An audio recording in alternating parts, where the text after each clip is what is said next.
Thank you, Scott, and thank you to everyone who's here today in person, as well as to folks who are coming in online. I need to unmute my mic. We'll get all this technology worked out. Get rolling. And I'll just say to folks who are out in the web sphere, there's a chat function, so if it's somehow not coming through sound or video, please share that with our hosts, and we'll do whatever we can to make sure that you can hear and see what we're doing. So I am so thrilled to be here, and I do want to thank a number of folks fairly quickly, but actually I am here hosted by the Grattan family of Vancouver, Jackie, and we shouldn't forget that again. So I really want to thank them for their incredibly gracious hospitality of bringing me here. I want to thank or welcoming me here, because bringing me here has been the SFU David Lamb Center, the Asia Pacific Foundation of Canada, Professors Michael Hathaway, Scott Harrison, and I also want to thank Professor Yamaguchi for making the trip, and Program Manager Doris Hyde. And actually, deep in this history, my former student was a student of Scott's, Serena Coe. So Serena, if you're out there, this is happening because you mentioned my name to Scott and he followed up. So that way, I don't like to acknowledge that I'm predicting, but this paper was co-authored with my student Makoto Messersmith and in research, and she has just enabled a piece of artwork to be published in Japanese last month in Ryudai Hokaku Law Journal. So for Japanese language readers, you can find it there. I would like to acknowledge Hawaii also as an indigenous space whose original people are today identified as Hawaiians. I consider myself fortunate to have the opportunity to live and work in Ahupua'a of Waikiki, on the Mokupuni of Oahu, and the Paeaina of Hawaii. And I carry a responsibility and appreciate that very special place. Little clicker. Here we go. So let me share briefly the impetus behind this, because I think that adds context to what I am trying to do, or we are trying to do. First, I was very fortunate to hear directly from Dean Herma Hill Kay about her research, ultimately published posthumously, about the first American women law professors. Brilliant work, and we're very fortunate that Professor Patricia Kane completed the work and published to get it and take a look at it. And in listening to Dean Kay talk about her work, I thought of my friend, the late Hiroko Hayashi, to whom I've dedicated this work. And I wondered whether or not she was Japan's first woman law professor, or where she would fit in the chronology. I'll leave you all in suspense. The answer will come later in today's session.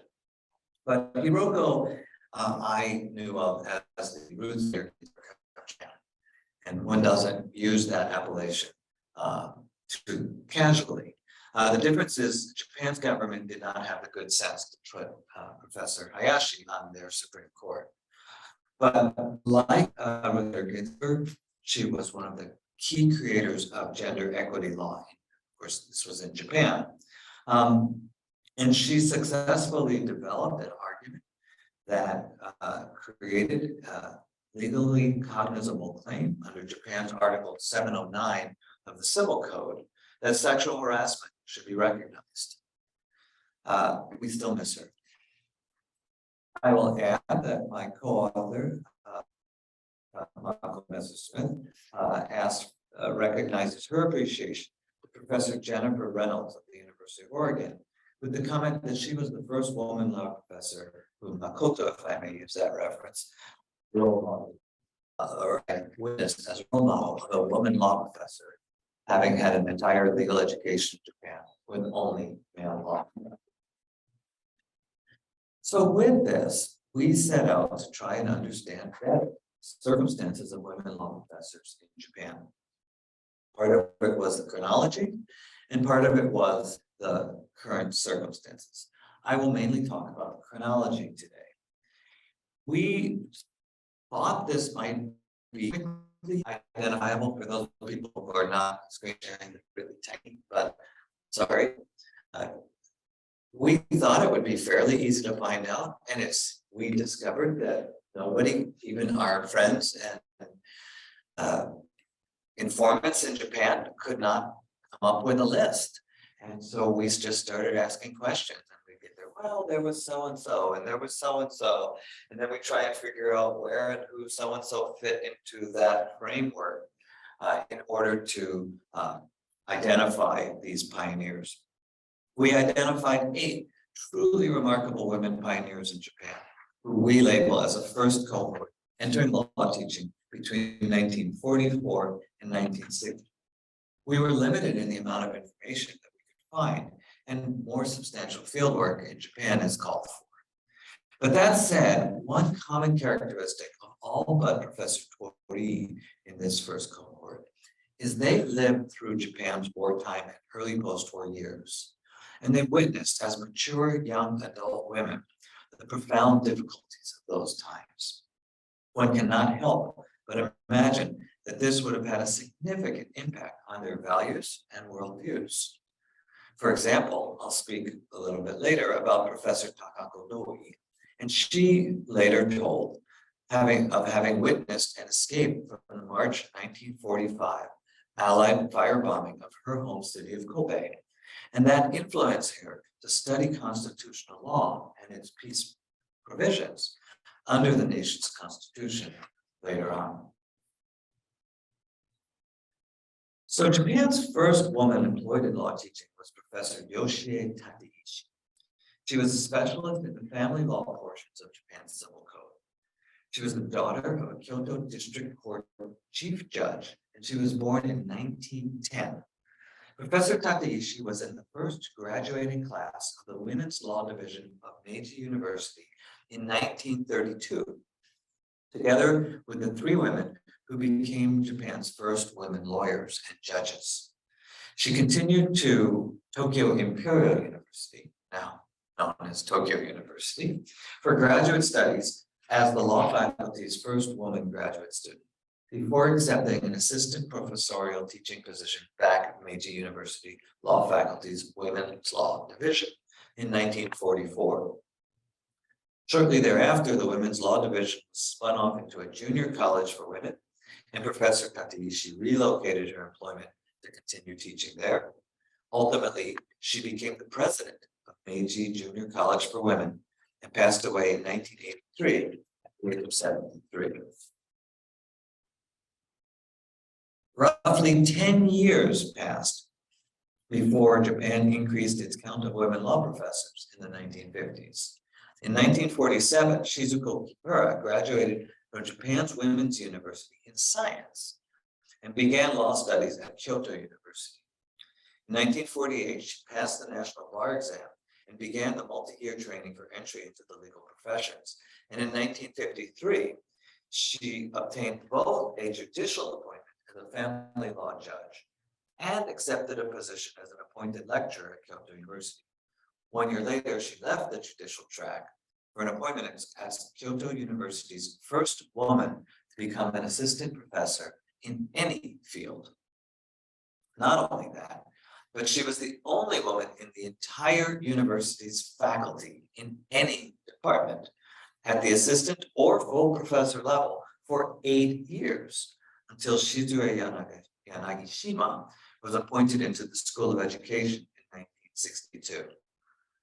The university had no women at the full professor level until Professor Yanagishima's promotion to full professor in 1970, by which time Professor Kimura had moved on to another university.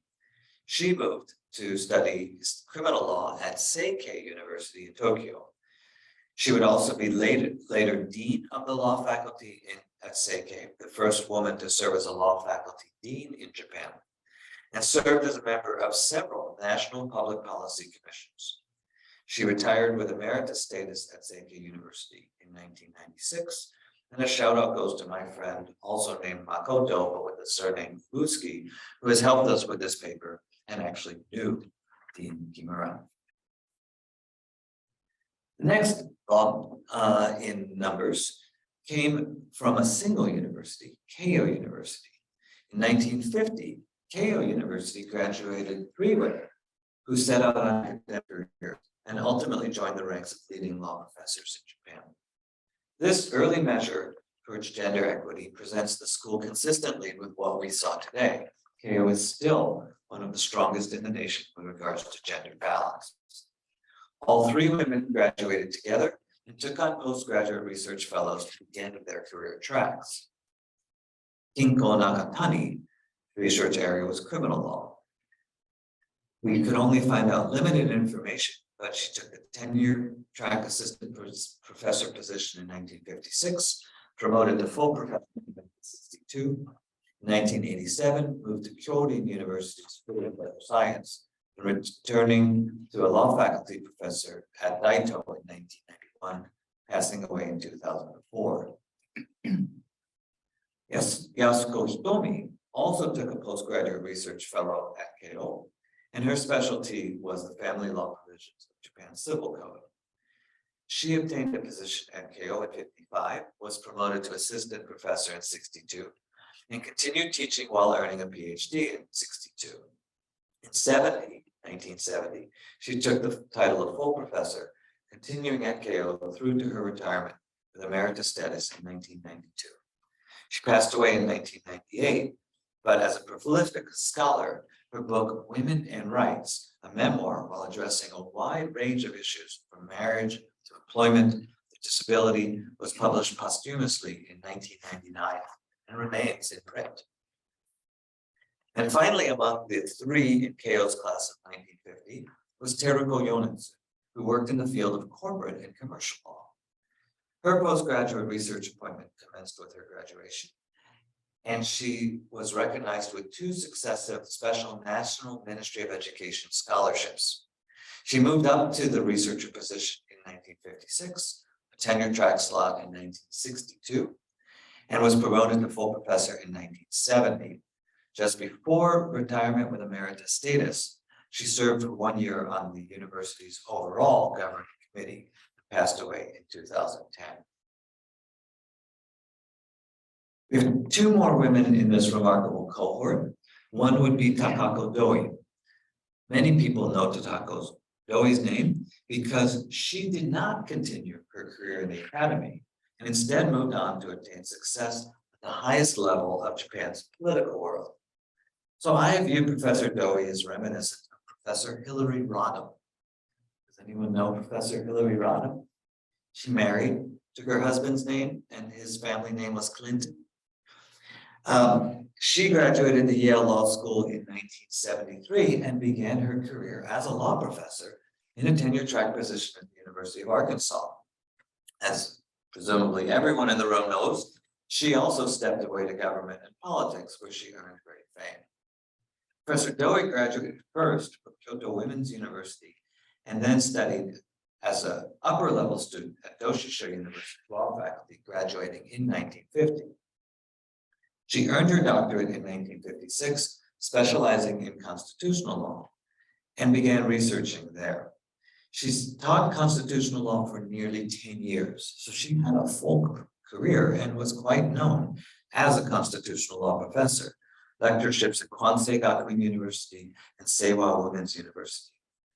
Politics drew her attention. She was elected to the National Assembly in 1969, rose to national leadership positions, including serving as Speaker of the House, first woman Speaker of the House, from 1993 to 96, and was hugely influential in bringing about Japan's ratification of the Convention of the Elimination of All Forms of Discrimination Against Women, and the enactment of the nation's first gender equity law.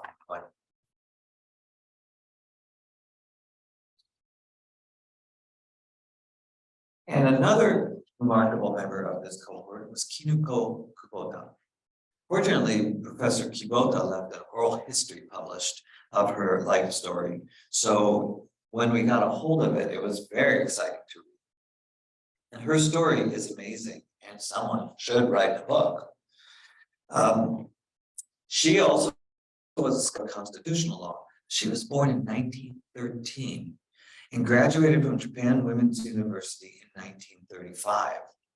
Experience from the wartime years led her to choose to go back to school for law studies at age 34, and she graduated Todai's undergraduate law faculty in 1949 at age 37. Upon graduation, she obtained a short-term special researcher appointment position at Todai, which is nickname for Tokyo University, while employed at Nihon Women's University, and then traveled to the United States to study at Princeton University. Yale wouldn't admit her, and Princeton allowed her, even though there were no women students at Princeton at the time, they allowed her to come and study in the graduate level. Somewhere in the 50s, she went back to Todai, and she studied under Japan's foremost constitutional law scholar.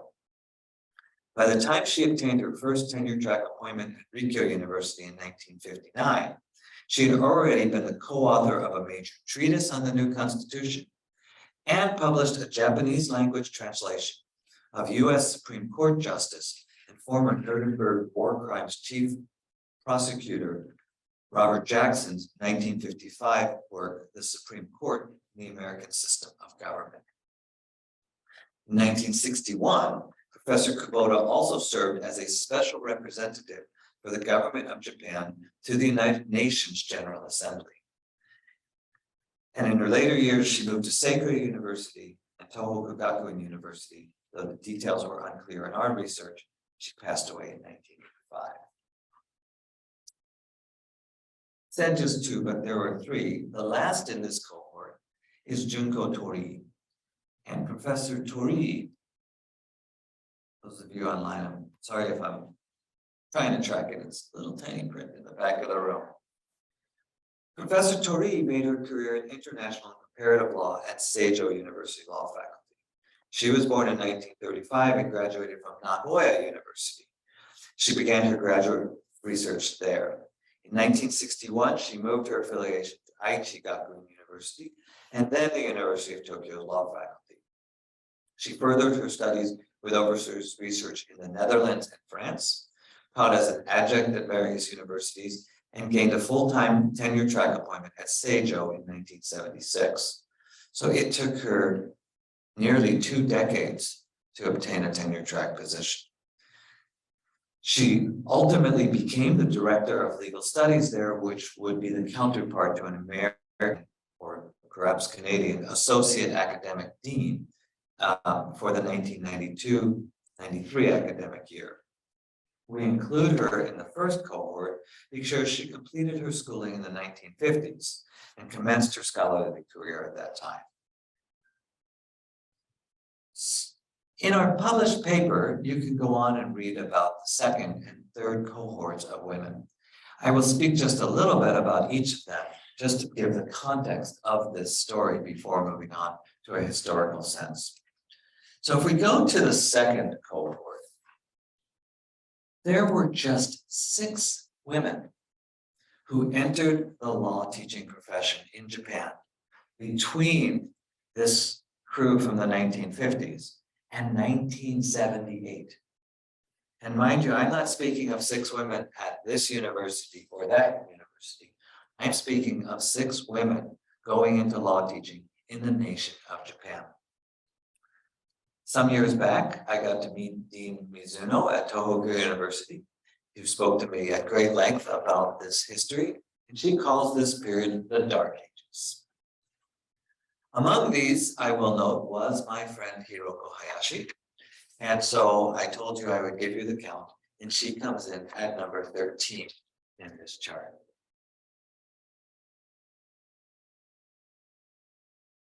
That's a plate she made when she visited us in Hawaii.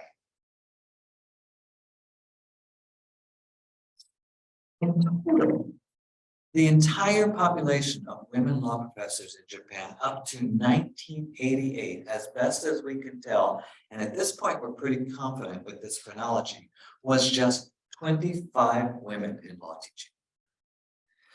So you can read the names and career tracks of the others who came into that field. But this is a striking difference. What I want to do with the remainder of my time is to talk a little bit about how we think that may have taken place in a comparison with the United States, and then its implications. So the first has to be the differences. Some of you may recognize the women in this photo, some of you may not. Everyone should. But on the left is Patsy Mink. Patsy Mink represented Hawaii in Congress. She was the first Asian American woman to go to Congress. And she was a fighter for women's rights and equality from the very beginning. That was in her mission when she went to Congress. Her name is well known in Hawaii. It should be well known everywhere. And for those people who know about Title IX in the United States, the Equal Employment Opportunity in Education, or the Equal Opportunity in Education Act, it is now known as the Patsy Takemoto Mink Equal Opportunity in Education Act. In the middle is Pauli Murray. Pauli Murray was a scholar, a brilliant scholar who studied at Howard University and put forward some of the original ideas that ultimately became the litigation strategy for Brown versus Board of Education. A recent documentary, I think on Netflix, but don't hold me to it, about her life can now be seen, and it is an amazing life. And we struggle with the gender pronoun in referencing Pauli Murray, and scholars write about Pauli Murray in different ways in light of the fact that presumably if she were alive today, or if they were alive today, Pauli Murray would prefer a non-binary pronoun. She or they certainly presented and lived a life that was profoundly and somewhat openly non-binary. And her writings, or their writings, include questions about their life experience and who they were. Other scholars choose to continue to reference Pauli Murray with a female gender pronoun because that's how she lived her life and how she referenced herself, and her family survivors for the female gender pronoun. So I just wanted to make that out there. But she or they, Pauli Murray, was one of the most brilliant scholars in recognizing that the intellectual energy that had driven the civil rights movement for racial equality in the United States needed to be appointed and placed with regards to gender equality as well. And she had a seminal article in the if that word fits, in the early 1960s titled the new Jane Crow, and clearly got people started thinking about some of these things. And with their pressure, as well as the National Organization of Women, others on the scene, in 1967, LBJ signed Executive Order 11375, requiring federally funded educational institutions to work towards gender equality. Ultimately, in 1972, Title IX applied to all higher education in the United States. So that difference launched a huge change in the United States. American law schools began thinking they needed to begin balancing their student bodies. Meanwhile, they were also, and this is the push, they were also losing men to the Vietnam War in the draft. So they wanted to fill those seats for tuition. And the important point here, and we describe this as push, is that the women law faculty of the time, including, and that is Ruth Bader Ginsburg in the image on the upper left, as a law professor, their memoirs of that time go to the point that it was students who were pushing for changes in the curriculum, and the students who were pushing for more women faculty to be hired. It was a student drive. So in those years, the US law schools quickly opened their numbers to women students, and they demanded this. And here we can see the change, because there is the chart for the United States. On the at the lower end, the blue bars are tenure track professors and the count of women. And in 1967, Japan and the United States didn't look all that different. But owing to these circumstances, the number of women law professors, and the red line is students, the number of women teaching in American law schools by 1979 had approached and gone above 30%. That didn't happen in Japan.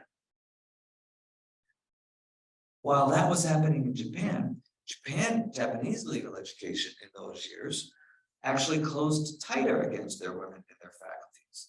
And serious change only began in the 1980s and 1990s, and perhaps in accord with Professor Yamaguchi's study of Japanese feminism in the 1970s may have impacted that. But even by 2000, gender was not mentioned in an incredibly important report by the Japan's the Judicial System Reform Council in Japan put together this incredibly important report for changes in the judicial system and legal education. And the concept of gender is not even mentioned in that report.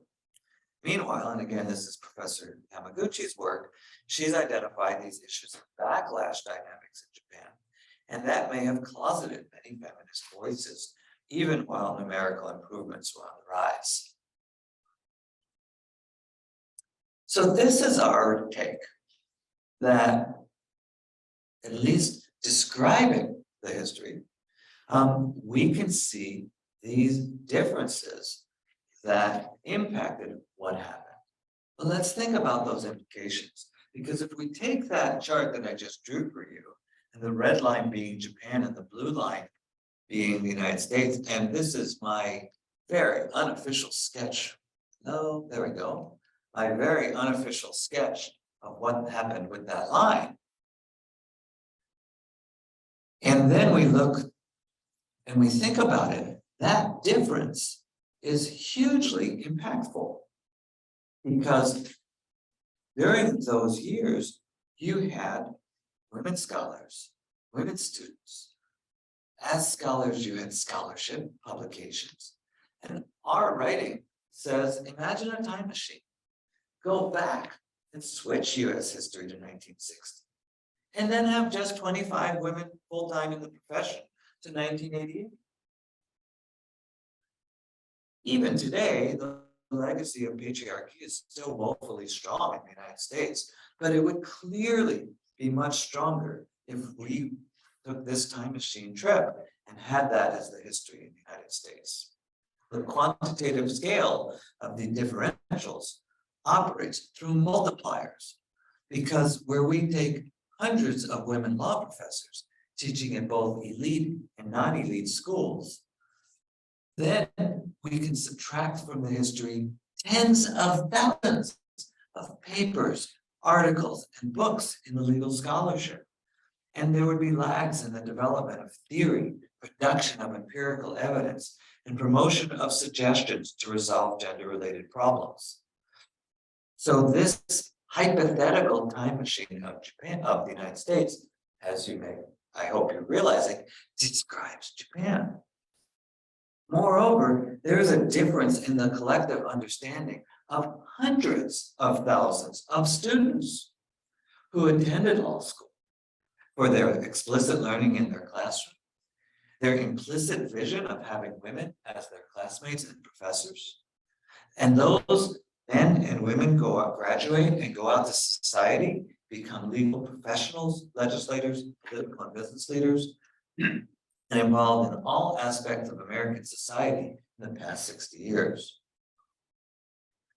There you have a difference between the United States and Japan that we contend must be salient. We flash forward to today. Japan is progressing, but lagging with regards to gender equality for women, and lagging with regards to gender equality for women in legal education. Clearly, there are good things. Women students are in undergraduate, graduate academic, and graduate professional legal education, and they are numerically now well established, though nowhere near parity. In non-scientific conversations we've had with women law professors in Japan, we're hearing that women students have at least formal equality in all measures for their studies. And some women in Japan have really gone out and stepped out into the world. Hayashi Yoko and now Hiroko Akizuki was elected as the CDAW experts at international level. But still, by our impression, women faculty remain relatively few, at times marginalized, and often pigeonholed to pink areas of law, family law, employment law, and criminal justice. The footprint of feminism in pedagogy, scholarship, and school administration are modest, with much room for improvement. Very quickly, I want to make sure that we don't forget being in Canada and considering Canada. Canada, it should be noted, is doing generally well. I don't know all of the issues here, both the better and the worst. The same survey as number 1 of 2 in North America and 25th of 146 in last year's global ranking. And they are near the top among peers in the G7 nations, Japan being the only one below 100. I also, nobody can read the fine print here, but I went and asked my dean if she might share a little bit about the history of, my dean is Canadian, thanks to Dean Camille Nelson for her guidance here. If she might share the history of women law professors, and her quick list of names does not go back that far. I won't read all the names in the interest of time, but these, well, I will because they deserve it. Juanita Westmoreland Traore, the first Black dean of a Canadian law school. Constance Backhouse, who wrote the book, this is called Petticoats and Prejudice, history of women in the law in 19th century Canada. Susan Boyd, Brenda Cosman, Jocelyn Downey, Isabel Grant, Young at Ryerson Law School, and the late Patricia Montour Angus and Adele Blackett were the women who came to mind for my dean. But I will note that all of them began their careers, truly tried to get information, and their careers were university graduations at the earliest in the early 1970s. So there's probably a book to be written about the history of women law professors in Canada, and if that suits your fancy, go for it. So with that, I think I will wind down my talk. If you want the big book, it's on SSRN, or it is published in volume 24, issue 2 of the Asia Pacific Law and Policy Journal. It's at SSRN. So you can search www.ssrn.com, plug my name in, get my articles, and you'll see it there. And once again, I would like to thank my hosts, thank my audience, and thank Professor Yamaguchi for being ready to share some comment on this work. Aloha.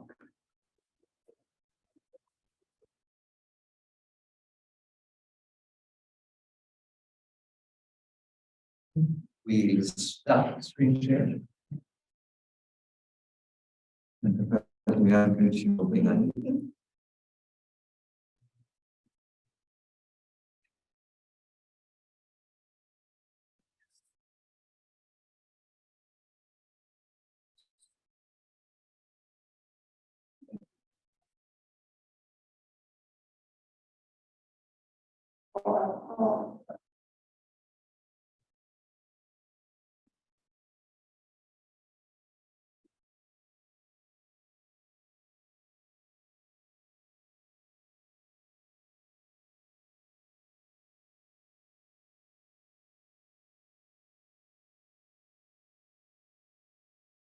It's okay. But you're looking good. Well, thank you so much for coming here today, and I'd like to thank the Lam Center and Asia Pacific Foundation of Canada for having me here. Okay. And then I really like to thank for this opportunity to hear the work by Levin and Ms. Makoto Smith. I think that it's really filling the missing piece of important issues that is feminism, feminist professors, and women professors too. I guess like some of them may not be feminist, but many of them should be. So I'm a cultural anthropologist, and I study contemporary social movements in Japan, and especially feminism since the 70s up to contemporary, and also anti-feminist writing. So I do both. So Professor Levin's research done for this article really provides us extremely important information to think about the rather sad state of women's status in Japan now, and then gender equality. It also asked a very significant question of why and how Japan came into really this situation by focusing on the history and status quo of women law professors in Japan. In the controversial state funeral of former Prime Minister Abe Shinzo on September 27th this year, current Prime Minister Kishida Fumio stated in his memorial address, quote, "Here in Japan, you, Abe, show young people and women in particular with encouragement," unquote. I saw quite a few women in Japan tweeted, "What? We were not encouraged by Abe, really." And I agree. Abe was a leader of anti-feminism backlash since the early 2000s, the one who tried so hard to stop the passage of a revision of the civil code to allow separate surnames for married couples. And he also blocked the new legislation to promote LGBTQ plus rights, like last year. Since Abe took over the position of Prime Minister for the second time in 2012, one of the policies that he promoted became Josei no Katsuyaku, or women's active participation in society. The new Act on the Promotion of Female Participation and Career Advancement in Society was introduced in 2015 under Abe. Despite this policy, which is basically an economic policy under his Abenomics or womenomics framework, and not really the policy to fight against gender-based discrimination. There's a big question as to whether there was much progress, and my answer is a definite no. In fact, an October 9th news story 2 days ago from Kyodo revealed that Japan ranks last in the share of women staff in tertiary education in 2020, only 30% among 32 OECD member countries. So Japan ranks at the bottom, really, with only 30% women faculty members. So the work that Professor Levin presented today clearly demonstrates that so-called female participation in career advancement in society promoted by Abe is not happening in Japan, or at least the progress is awfully slow. They show women law faculty in particular remain relatively really few and also marginalized in the academy. Through although the data is really missing, has been missing in research done in Japanese and English. So I really appreciate their work to really count all the numbers, and which is not many, and then try to find out here who the pioneer women law professors were and what kind of work that they did. The authors first discussed the history and touched on pioneer women in law. dividing them into first, second, and third cohorts from 1944 to 88. Those pioneers' achievements were outstanding. The list includes some big names, even for non-legal scholars like me, such as scholar and then politician Toi Takako, who played major roles in Japan's ratification of the Convention on the Elimination of All Forms of Discrimination Against Women, CEDAW, which United States has ratified. And also in the enactment of Equal Employment Opportunity Law of 1985. Though he also played a significant role in the passage of the Basic Law for Gender Equal Society in 1999 as the head of Social Democratic Party then. And also the other person who played a significant role was Domo Takiko, who wasn't a legal scholar, but she was a journalist. She then became the governor of Chiba Prefecture. Another woman pioneer introduced in this paper is a friend of Dr. Levin, Professor Levin, Professor Hayashi Hiroko, who played an extremely important role as an expert witness in the 1990 case of sexual harassment in Fukuoka, which really led to a groundbreaking decision that recognized the sexual harassment damages done by sexual harassment. So this court case really created a new wave of feminist movement of the late 80s and the early 1990s Japan. So really all those pioneers had an immense impact on the advancement of gender equality in Japan.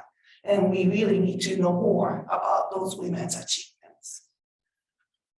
Then the authors named a period of 60 and 88 up to 88 as dark ages, a term used by legal scholar Mizuno Noriko, as there were just 25 women in law teaching up to 1988, which is really sad. Current statistics on the number of women law faculty show that there were only 15% women among 4,000 law professors. So it's even lower than the 30% general women faculty members at the university. While the number is becoming better more recently, the current figure from Japan still sounds really depressing and far lower than really the average of 30%, which is already low, but it's worse. I also wonder what the situation is when we include various contingent faculty members, such as part-time lecturers, adjuncts, and assistants into this figure. I'm not quite sure how they are counted or may not be counted. And it's whether it's even possible to get the data on them. As we all know, universities in Japan, also in the US and probably Canada as well, are increasingly dependent on contingent faculty.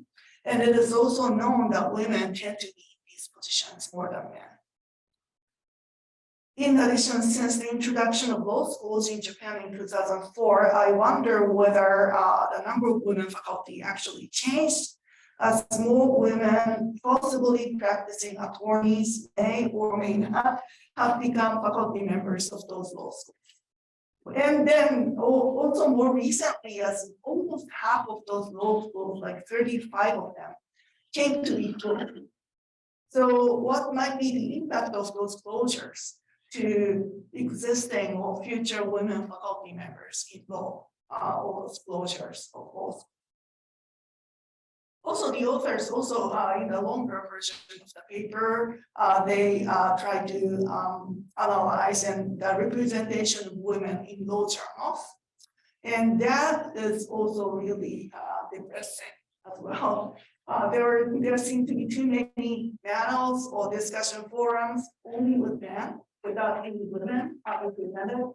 And then especially in prestigious journals in the field, the vast majority of contributors are men. And in particular, prestigious moderators of various forums, I guess, in the journals, have been all men, even in 2019, which is awful. So even like some of the high-ranked journals in the US may have some lower percentage of women authors as well, but the situation seems to be far worse in the Japanese law journals. And actually, I have to wonder whether the editors or organizers of those panels actually care, because many of them are men, and they probably don't even recognize that having males is a bad thing. So based on these data, the authors posed a question as to why women representation in law professorship in Japan has been so low compared to the US since the 1960s. And then the authors point out three main factors. First, the transformational impact of Title IX of 1972 on American legal education.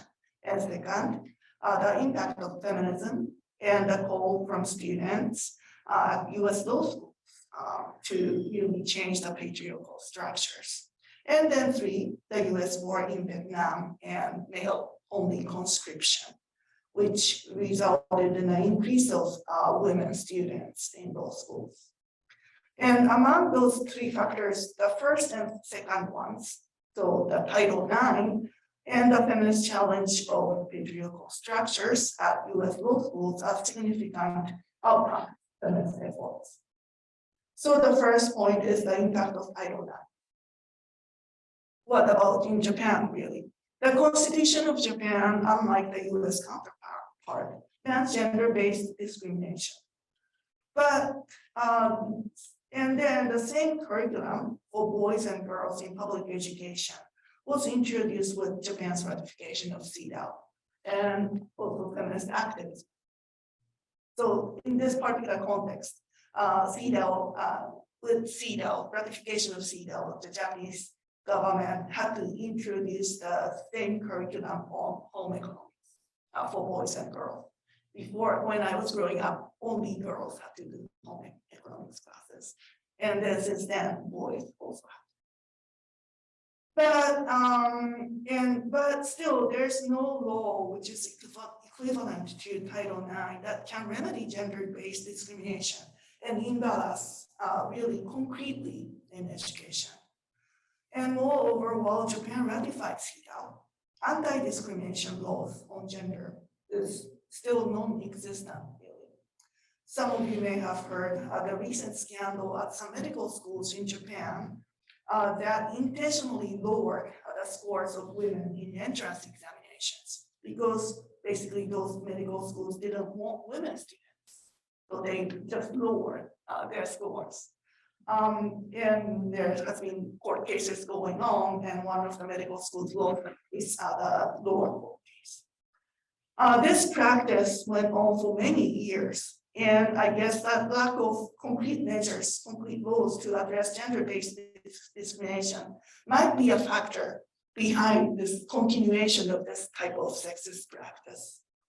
Moreover, the anti-discrimination laws that feminists wanted so much became something else, really, and so still remain non-existent in Japan. For example, gender equality in employment law, which feminists envisioned, became the equal employment opportunity law.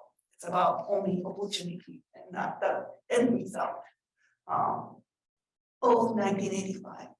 And then 1999, 男女共同参画社会基本法, which is translated into, direct translation would be basic law for male, female co-participation and planning in society or something like that, rather than the government official translation, basic law for gender equal society. Basically, the Japanese government hates the term gender equality, so they try to avoid using this term as much as possible, but they do so in English translation only. So this law, even though it's supposed to be gender equality, but it's not really an anti-discrimination law either. The second point is the impact of feminist activism. The authors state that in the 60s and 70s, US law schools opened their numbers up to women students, and those women students really demanded and enabled changes. On the other hand, Japanese legal education in those years closed tighter against women. And the lack of mass feminist advocacy among Japanese law students may be a factor.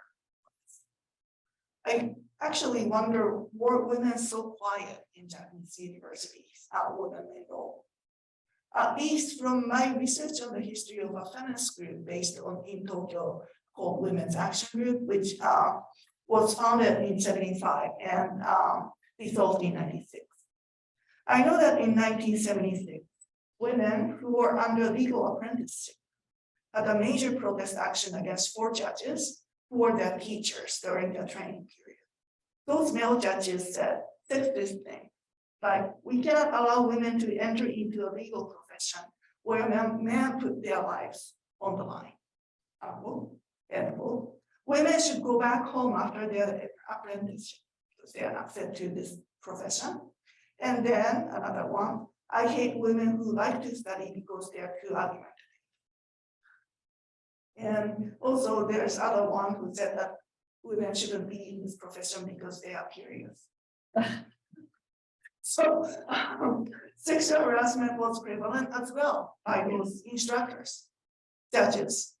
So those women students collaborated with women lawyers, and then they staged sit-ins, distributed flyers, initiated action for impeaching those judges. Although impeachment didn't really happen, but their actions were widely reported in the media, especially newspapers. So at least some young women in law, even though they were not really university students then, but in the 70s, engaged in feminist action like this. So does it mean that women in academia are not necessarily in law or quiet?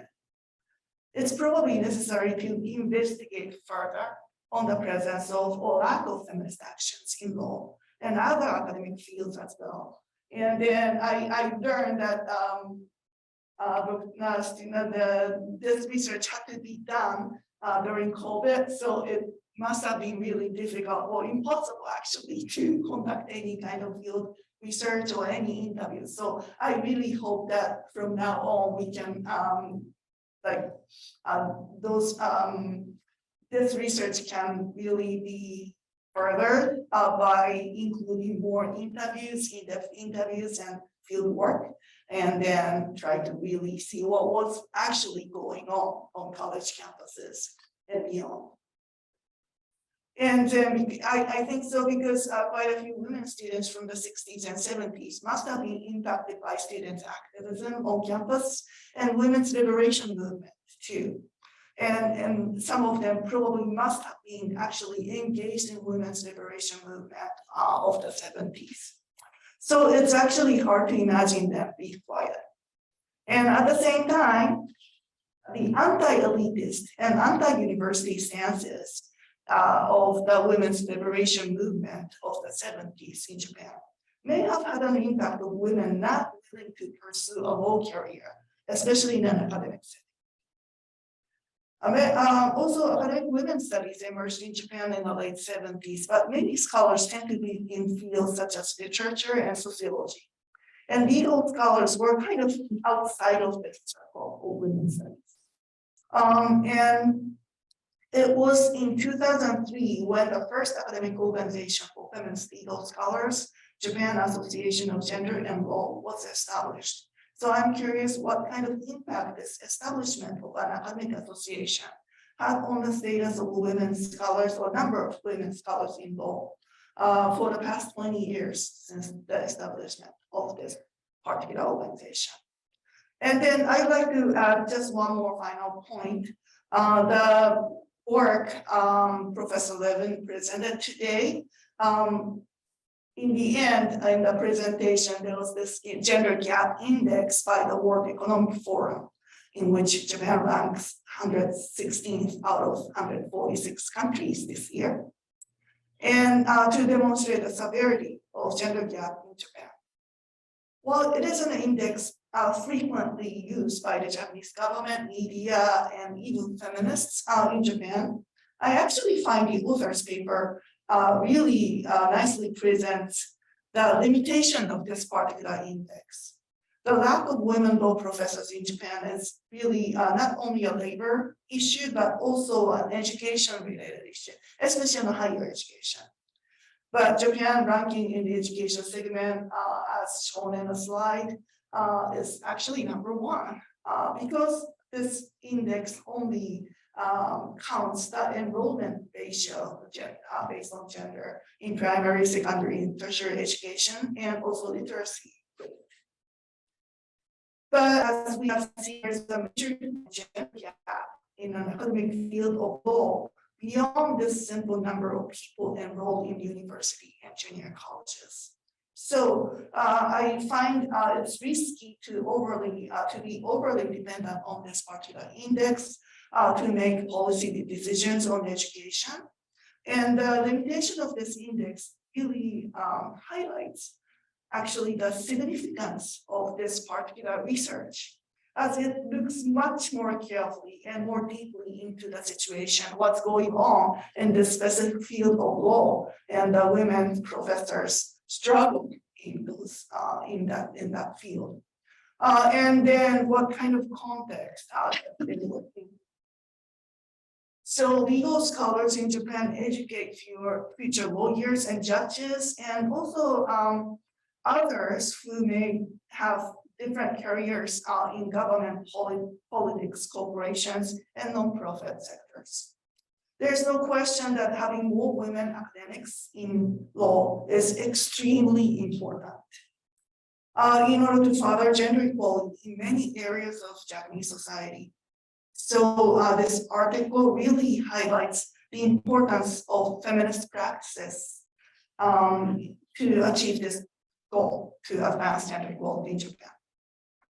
So just calling for diversity, equity, inclusion framework, and in Japan actually often this equity part is ignored. So people just say diversity and inclusion without equity, which is really unfortunate and not really quite right.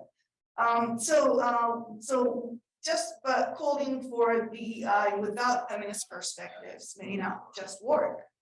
And especially the liberal democratic parties and Abe Shinzo, women's active participation in society framework, which is simply a part of economic policy and not for eliminating discrimination against women without any feminist input. That's important. That's all. Thank you.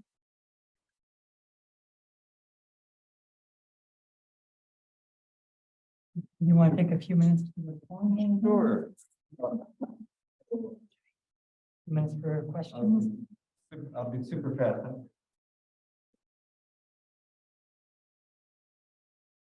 Would it be good if we shut the door for quiet? There's like a sandbag there, I'm not sure.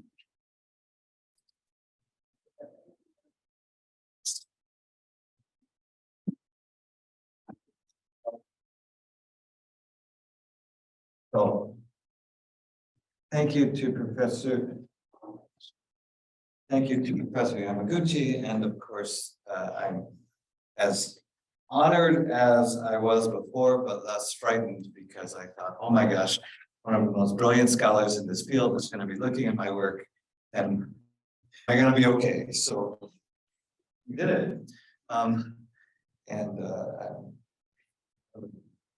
I'm truly honored for you taking the time to share those remarks. I had a couple scribbles as I was listening. One I hadn't mentioned, but Professor Yamaguchi's comment about the DKS and the gender equality law. And I actually, in other presentations, I have a complete slide that talks about the complexities of semantics with regards to feminism and gender in Japan and the history of the words that have come through and the nuances associated with them. And then you overlay that. And this one, of course, is remarkable because the Japanese government sort of fictionalized an English translation to gender equal society, when in fact, and only those people who sort of work bilingually would have this awareness. Whereas anyone in Japan would not see that word because they didn't like it, gender equality society. They see, and just say it one more time, 男女共同参画社会基本法。 And she gave the literal translation. I'm going to skip it, but it is incredibly clunky. And then it was Professor Yamaguchi's writing some years back where she said in English we should just call it DKS.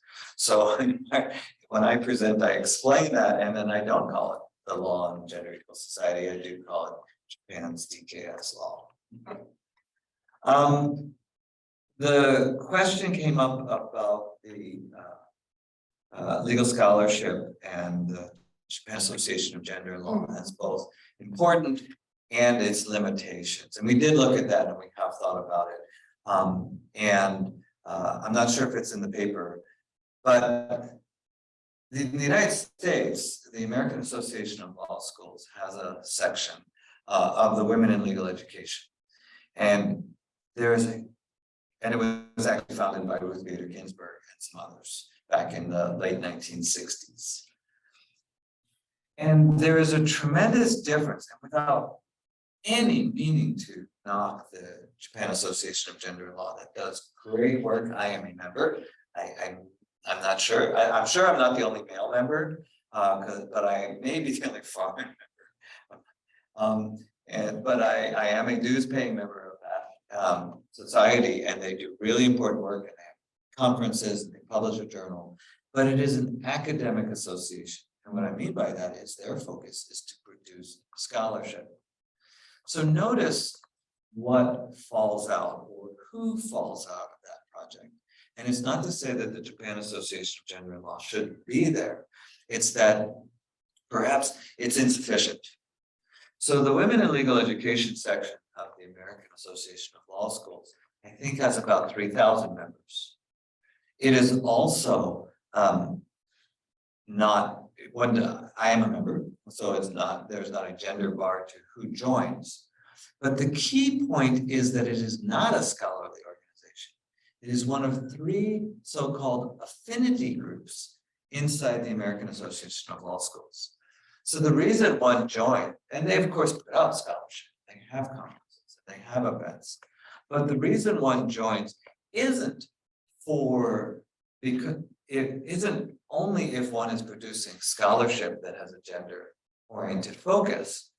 It is the idea that we also need to just be sort of standing arms together. And I heard from some women law professors in Japan who are not associated with the Japan Association for Gender and Law. They say, my scholarship is just about contracts, and I don't envision any gendered element to the research I do about contract law. Now, we actually can talk about that too, because there's gender elements hiding in every area of law. But still, for these many women who are law professors in Japan, who might be making their career, and they should feel free to make their career in some aspect of analysis where gender is not at the center. They don't necessarily see the Japan Association of Gender and Law valuable to them. So it really is an important question, is the idea of creating some mechanism where affinity becomes the key point rather than the scholarship. And then lastly, and this actually is perhaps bringing Professor Yamaguchi back, is this issue of backlash. Because we hypothesize that these aspects of backlash, meaning women or feminists in Japan having worries of being too outspoken and the implications that might have for whether it's one's personal life and marriage prospects or one's career prospects or whatever, has that backlash phenomenon has been a sadly successful dynamic of maintaining in Japan relative to the United States. And so if I can swap places again, my question for Professor Yamaguchi would be, how do you see, do you think things are getting better, worse, or what is happening with those dynamics? Maybe we can both stay up here and answer any questions.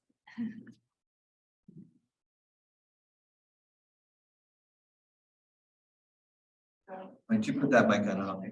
Okay.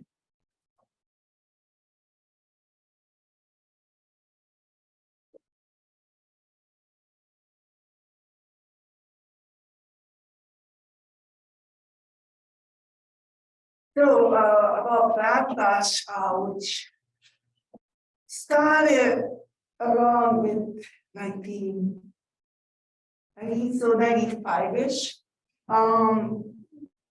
And then it really intensified in 2000, early 2000s, especially since the passage of yes, or so-called basic for gender equal society. And the backlash started to be intensified because of the passage of the law, and actually after the passage of the law, local municipalities started to pass local ordinances promoting gender equality, and that's what really Japan's right wingers conservatives didn't like. So and then since then, there's been such a backlash against everything like policies on gender equality, of course, ordinances, sex education, LGBTQ plus rights, and various things. And one of the things that was really attacked harshly was feminist scholarship. Some feminist scholars, prominent scholars, were really bashed, attacked during that period, and also because especially Shinzo Abe and then other conservative politicians in the LDP at that time really hated the term gender. So they really tried to eliminate, attack anything that includes the term gender. So that really brought a very difficult situation for many feminist scholars. Of course, they can't really control what scholars write, but in public, especially the governmental projects, it became extremely difficult to use the term gender at that time. And also with all the attacks against feminist scholars, and it's not just what's going on in the actual political world, but the internet was another thing that was to really be attacked because of their commitment to feminism. So yes, from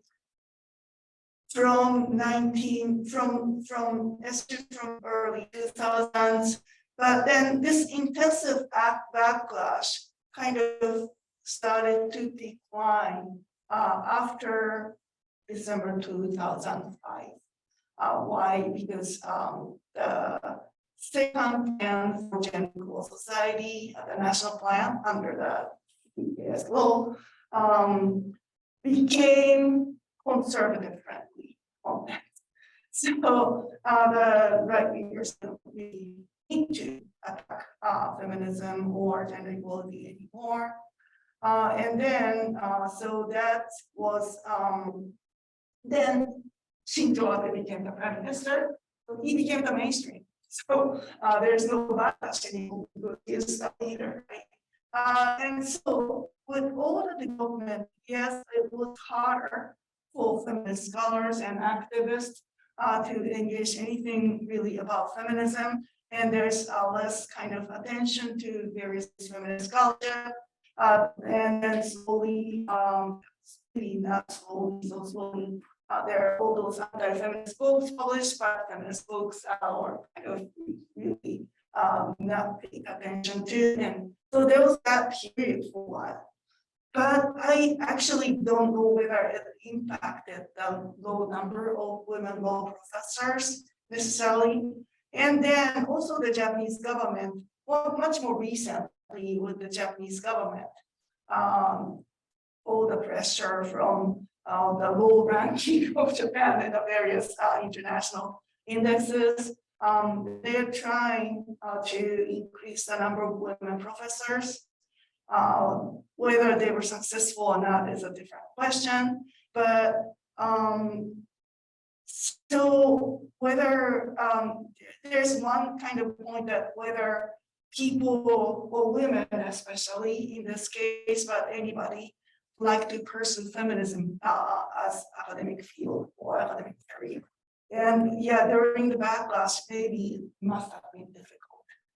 Because I do work on the Kung Fu women issue, so that's, especially the scholars who work on the Kung Fu women issue are worried with all the bashing against this particular topic, whether there are younger people who like to pursue this, but possibly with both could be similar situation happening. And you suggest that social media has been really powerful. Yes. And Yeah, social media, powerful impact. pulling back. Yeah, trolling is serious, and especially trolling against feminists is pretty serious. Other questions? There is a question online, and I have a question. I know we're getting short on time, so does anyone here have a question?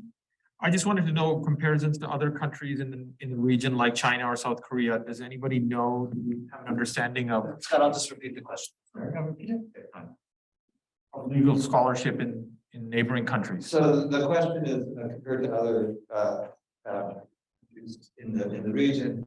I'm in touch with a counterpart in Korea, and I'm getting started with that. I don't have a clear answer yet. It's a great question. I know less.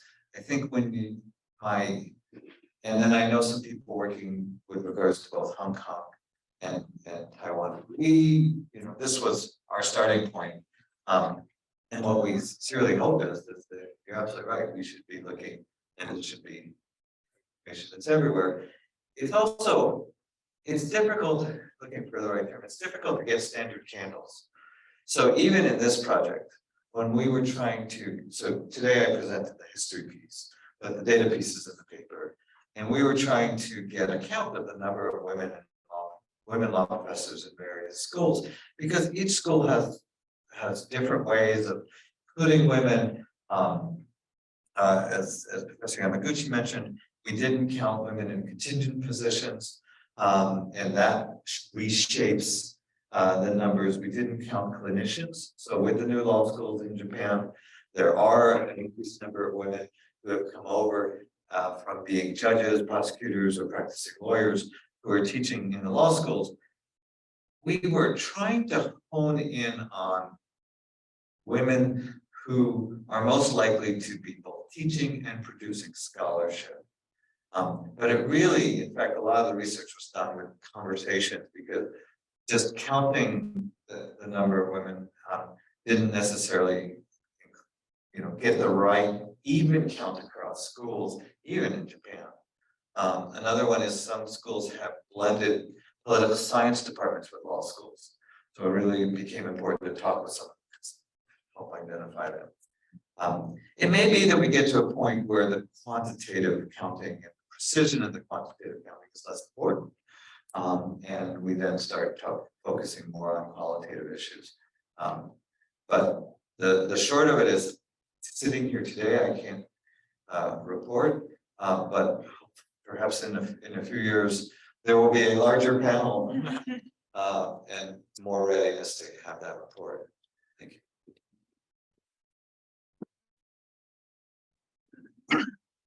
Thank you. We have a question from our online audience, so thank you for your patience. This comes from Laura Saimoto.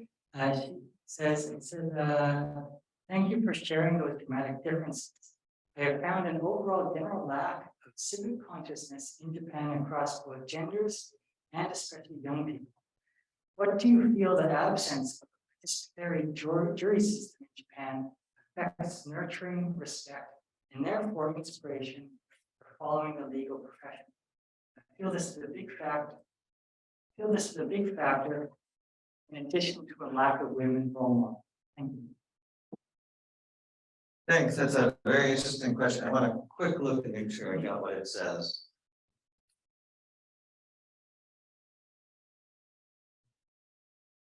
So thank you to Laura. So Japan actually established a lay judge system, which is not precisely a jury system, but has a lot of overlaps and includes lay participation in some court proceedings in 2009. And apparently the social science data is coming out that it is affecting people's attitudes towards the judicial system as a whole and towards government as a whole. Everything in what we do here is looking at this very narrow slice of space and time in people's lives, which is to say, their legal education. But it is with blinders up. So we're not looking at preschool, we're not looking at K through 12, we're not looking at employment scenarios. And all of those environments are themselves incredibly important. When I was in elementary school in civics classes, we were taught to write letters to our elected officials.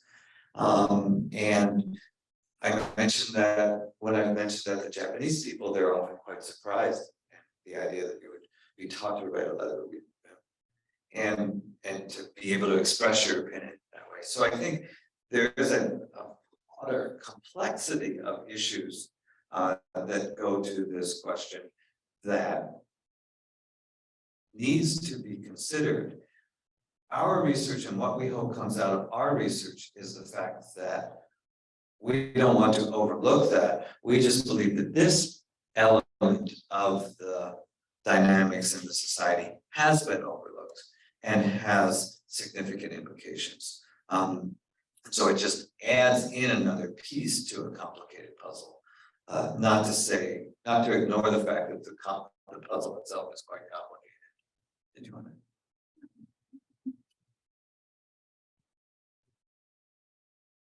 Thank you for that. I think just a few minutes left, but I do have one question for both of you. So at the Asia Foundation of Canada, we focus a lot on policy implications of research, of academic research, of practitioners and the like. And I'm really curious in everything that you were talking, both of you were talking about between the findings and you're coming from cross-disciplinary approaches. But moving forward, you both said something needs to be done. But what kind of practical policy things or implementations could you see Japan needing to do in small steps to get where you imagine it should?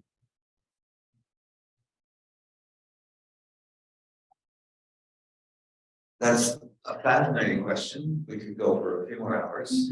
And part of it, of course, goes to we're talking about, the ideal, or do we include what might be feasible? And do we focus in on who's making policy? I sincerely believe that some counterpart to the AALS Women in Legal Education section would be a relatively feasible and important step. So that, for example, Japan's largest academic society is the either Shiho Gakkai or Koho Gakkai, but the Public Law Association or the Private Law Association. And those meetings should have, a women's forum. And it doesn't have to be exclusive. I do know of a friend who was part of the Criminal Law Association and decided that they would have a luncheon for women at their annual meeting, and was told by the organizers that it couldn't be announced. So she just put, paper stickers up around the gathering saying, we're all meeting for lunch in this room, come on down.